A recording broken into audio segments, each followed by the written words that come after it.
놀라고 있는 것 중에 하나는 지금 이제 돌아가는 꼬라지 보니까 이준석 대표가 징계를 받기 직전, 이준석 대표의 징계가 임박한 그 순간에도 이준석 징계 이후에 리더십을 어떻게 구축하느냐에 대한 공감이 여당 내에서 없었던 것 같습니다. 일단 기본적으로 권성동 체제가 여러 사람의 이해관계가 조율된 공감의 산물이 아니라 권성동 의원의 독단의 산물이었던 것으로 보여져요.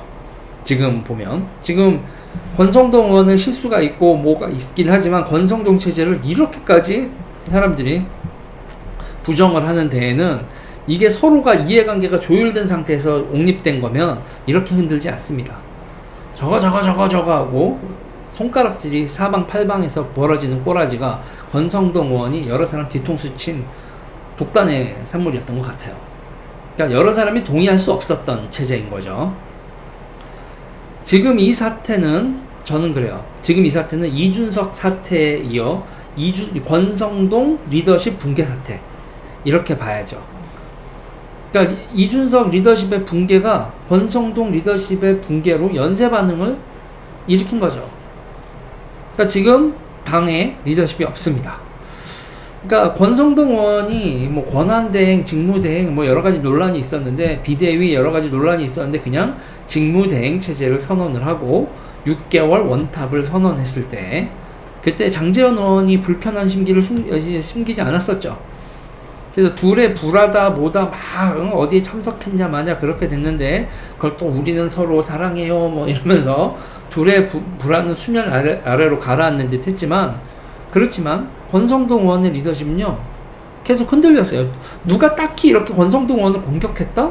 그렇게 보기에는 권성동 의원의 실수가 좀 컸죠. 근데 그 실수를 본인 스스로 실수를 한 걸 그 실수를 주변에서 확대 재생산을 하면서 처음부터 권성동을 흔들기 위한 셋업이 들어가진 않았지만 권성동이 실수를 하면 그거를 마구 흔들어서 확대 재생산을 했죠. 이제 그런 식으로 권성동 리더십이 흔들리는 와중에 여러분 무슨 사건이 터졌죠? 텔레그램 메시지 도찰 사건이 찍히죠. 그러면서 이제 아이고 내부 총질하는 당대표가 사라지니 이렇게 되면서 그 메시지가 찍힘에 따라 권성동 체제는 붕괴했습니다. 그게 이제 대통령이 권성동 의원을 되게 아낀다라고도 볼 수 있고 이런 메시지를 주고받는다라는 것도 그렇게도 볼 수가 있지만 그런데 사람들은 권성동 실수가 너무 심하다, 실수가 너무 잦다, 그리고 이렇게 대통령이 이준석 대표에 대한 사과 이런 개인적인 판단, 윤석열 대통령의 판단이 딱 이제 그 모호하던 영역에서 대통령이 이 대표를 싫어하는구나 확실히 된 그 이후에는 리더십을 재구축해야 된다. 이준석을 축출하고 리더십을 재구축해야 된다. 이렇게 논의가 정리가 되어버리죠. 그러면서 권성동 의원의 6개월 리더십은 붕괴가 돼버리고 마는 겁니다. 자, 근데 문제는 권성동 의원이 시간을 벌어주면 권성동 이후에 이준석 없는 그 국민의힘이요. 그 리더십 구축을 위한 여러 가지 논의가 될 수 있는 시간은 권성동 의원이 벌어줬어야 되는데 권성동 의원이 시간도 제대로 못 벌어주고 지금 무너져 내림에 따라 또다시 대혼란입니다. 자, 그러면 지금요 생각해야 하고 그걸 정리해야 될 게 되게 많아요. 첫 번째는 비대위인데요. 비대위는 여러분 몇 달을 해야 돼요? 그러니까 비대위를 시작을 할 때 여러 가지 디테일한 동의가 있어야 되는데 비대위의 활동 기간입니다.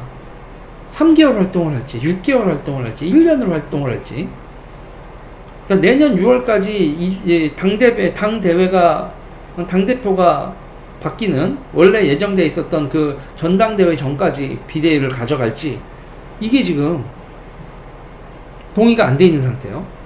그러니까 첫 번째는 활동 기간에 대한 동의가 있어야 돼요. 결국 다음 당대표 선출은 언제 하느냐에 대한 동의가 필요하죠. 자, 그리고 또 이게 또 이 활동 기간만큼 또 중요한 게 차기 당대표 선출을 둘러싼 개파 간 공감대 또한 중요해요. 그러니까 이 개파가 조율이 되지 않으면 당대표 선거가 친윤과 반윤의 전면전이 될 수도 있는 거란 말이에요. 이제 경기도지사 선거에서 유승민 의원이 김은혜 의원한테 지고, 그리고 이제 김진태 지금 지사도 공천 못 받을 거하고 받을 뻔하고 그랬잖아요. 그때부터 친윤이 너무하는 거 아니냐, 다른 계파를 다 죽여버릴 거냐, 이런 얘기가 나왔었단 말이죠. 당대표 선거를 앞두고 그런 반윤 입장에서는 자기들이 공천에 대학살을 당할 것 같다 싶으면 당대표 선거에 전면전이 나오겠죠. 그러면서 야, 지금 친윤 체제가 들어서면 너 공천 못 받는다, 내가 너 공천해 줄게 라는 식의 약속들을 이쪽 저쪽이 하면서 국회의원들과 당 조직이 진짜 친윤 대 반윤의 대전쟁이 될 수도 있죠. 아니면 있잖아요, 그런 전쟁이 벌어지지 않으려면 다른 계파들의 추인을 받아야 돼요. 그러니까 친윤 체제로 갈게, 친윤 당대표가 있고 이 당대표 선거를 치열하게 하지 말고 그냥 저 사람이 어차피 당대표는 친윤 이렇게 가자. 그 대신 당신들이 전면전을 하지 않는 대신 다음 총선에서 공천은 일정 정도 인정을 해줄게. 이런 식의 어떤 조율이 될 것인가, 전면전으로 갈 것인가. 근데 전 전면전으로 갈 가능성이 대단히 높은 상황으로 보여져요. 지금 이준석 대표도 이렇게 날린 마당에.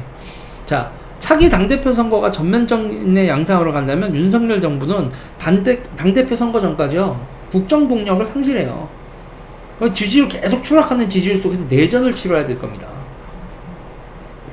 그리고 이 내전의 결과 여러분 뭐야? 분당의 위험성, 탄핵의 위험성을 내포한 극단적 상황으로 몰려갈 수도 있죠.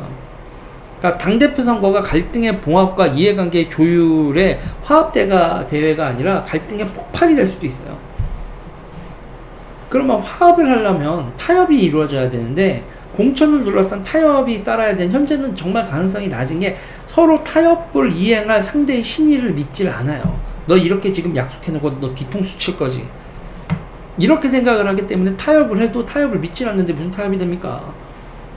통수가 난무했던 지난 탄핵 정국에서부터 지금까지의 기억들, 서로가 서로를 믿지 않으면서도 같은 당에 또 이해관계가 맞아서 어떻게든 비비고 있는 이 사람들의 이 꼬라지가 이들이 타협을 하기 어렵게 만들죠. 그러니까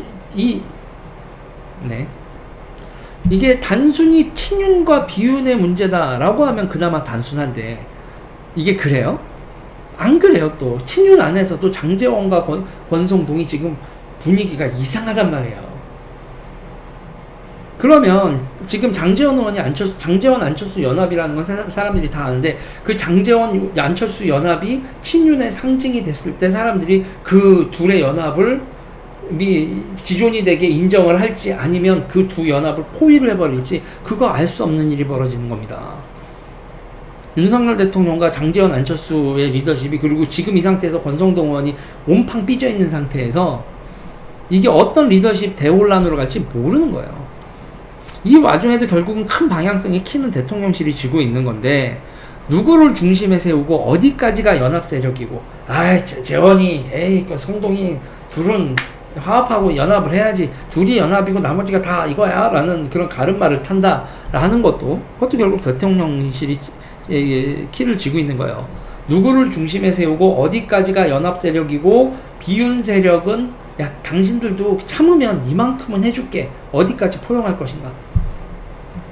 지금은 당내 세력이 아니라 대통령이 대통령이 친윤이건 비윤이건 전부 다한테 약속을 해줘야 되는 그런 꼬라지로 가고 있어요. 모든 건 다 대통령으로 통하는 그런 상황으로 가고 있는 거죠.